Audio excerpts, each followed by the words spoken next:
We need to study Oshinoko's legendary fall from grace, because with one feature film-length pilot, it dethroned the king of anime Fullmetal Alchemist. Every YouTuber was gassing it up. The intro was breaking world records. It had captivated the entire world with the flashy life of an idol, gut-wrenching moments with a murder mystery that had production that puts the greatest to ever do it to shame. So why is no one talking about Oshinoko?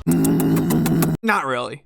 Well, maybe. Problem 1, the Rollercoaster Effect. Oshinoko is like a roller coaster that you can never get off of and it holds you hostage. Who's ready for some fun? And the pilot was the entire ride. It slowly climbs up as we meet all of the characters, starts arcing over as the doctor dies, you're flying down the big drop when Ai is performing, being whipped around corners as the kids enter the industry, and one final loop-de-loop as you hit the climax with the death of Ai, then you pull into the station when you sign off with Aqua's vow for revenge. Who's ready to go again?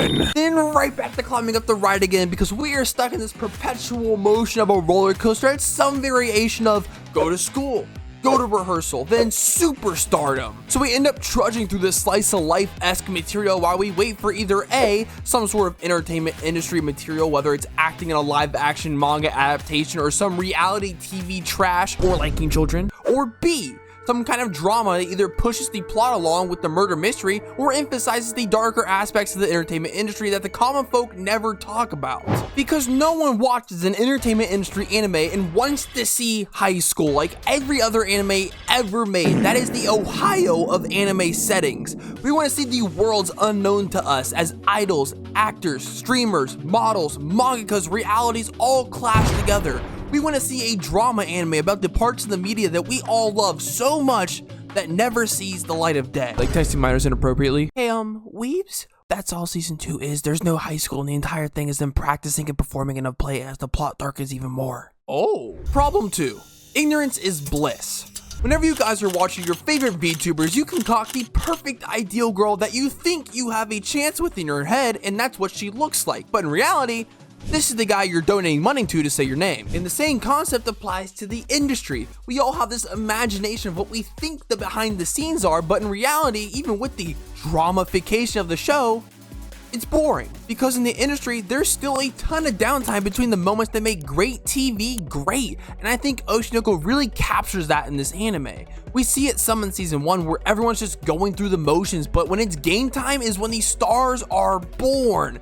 These are when the climaxes of the show are happening. These are the moments that give you goosebumps. These are the moments that everyone in and outside of the anime are waiting for. Once people see this walking inspiration in front of them, then they all feed off of it, giving way to something even greater, snowballing into a single piece of unforgettable media, which is the entirety of season 2. The genius of the theatrical company Taiki, Kana with the unbelievable adaptability, Aqua who carefully dissects his role, and Akane who becomes her character.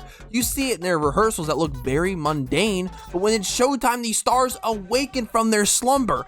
Acting gifts start to shine brighter because of each other, and some become engulfed in their acting, indistinguishable from reality and fiction. That's what we all came to watch, not Ohio. But it's a perpetual motion machine, so everything is interconnected. You can't think of Oshinoko as 5 different rides that stop then start again. It's one giant loop.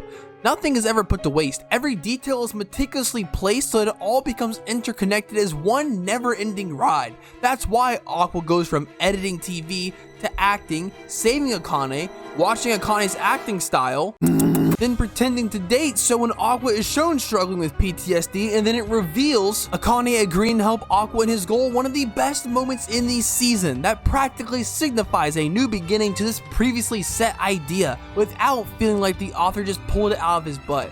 And that was only made possible by the other little things that weren't as fun to watch that enabled her, a 17-year-old girl, to say that she'll assist in murder, make sense, and built this moment up to greatness over multiple seasons. So if these so-called problems is what's making this show good, then what are the actual problems?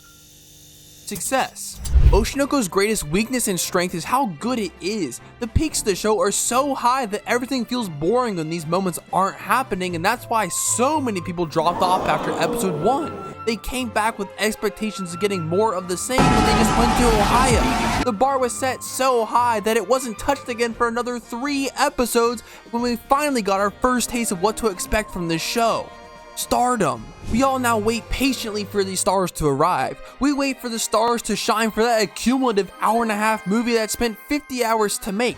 We're expecting that 2% of what we see to be everything when it's only a small part of the bigger picture, which is exactly what Aka Akasaka was not trying to say, but it's a really good analogy, so let me cook. Because he's also the author of Love is War, a modern classic romance anime which is known for its brilliant character writing, and characters take time to set up, and you can't just place a black-haired dude in the fantasy world and expect people to watch that anime.